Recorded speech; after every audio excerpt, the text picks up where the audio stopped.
वणकार part 5। चयाई जाम माल त उन्हनि वॾनि वटि हूंदो आहे जेके मुख़्तलिफ़ तरीक़नि सां हारियनि मज़दूरनि ऐं सरकारी इमदाद जे नाले में ग़रीबनि जा हक़ मारे पंहिंजा भभ ऐं तिजोरियूं भरीनि था ऐं पाण खे महफ़ूज़ रखण लाइ पहरेदार रखनि था। सो उन्हनि खे कीअं फुरे सघिबो, तंहिं करे पाण जहिड़नि अभरनि सभरनि खे फुरे पियो वक़्तु गुज़ारियां। चयमि पोइ तोमें ऐं फोरू वॾनि में कहिड़ो फ़र्क़ु रहियो? हू बि पाण खां ई हीणनि जा हक़ पिया गज़ब कनि ऐं तूं बि ईअं पियो करीं। चयाई बसि ईअं ई सम्झ।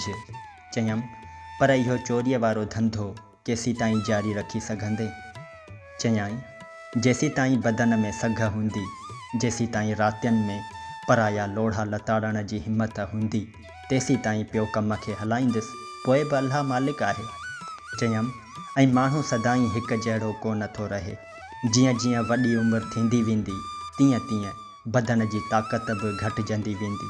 पोइ जॾहिं वेही रहंदे त पोइ छा कंदे? चयाई जॾहिं उहे ॾींहं ईंदा तॾहिं सोचींदासीं। चयमि वक़्तु हथां निकिरी वियो त पोइ हय जा हथ हणणा पवंदा, पर वरंदो सरंदो कुझु बि कोन। तंहिं करे अॻिते जी ज़िंदगीअ लाइ बि अॻुवाट सोचणो पवंदो आहे। चयाई ॻाल्हि तुंहिंजी भली, पर हींअर करे बि छा थो सघां? चयमि जेको बि कुझु करीं करण जी हीअ ई वेल आहे। वेल टरी वई त पोइ कुझु बि कोन थी सघंदो ऐं न ई कुझु करे सघंदे। चयाई वरी बि कुझु ॿुधाए त सही त आऊं छा करियां? चयमि चोरी करणु छॾे ॾे। चयाई पोइ खाईंदसि किथां? चयमि दिलि वारा दोस्त घणा अथई। चयाई जॾहिं बुख पे मुअसि तॾहिं केरु वेझो बि कोन थे आयो, हाणे मिड़ई 2-3 दोस्त आहिनि।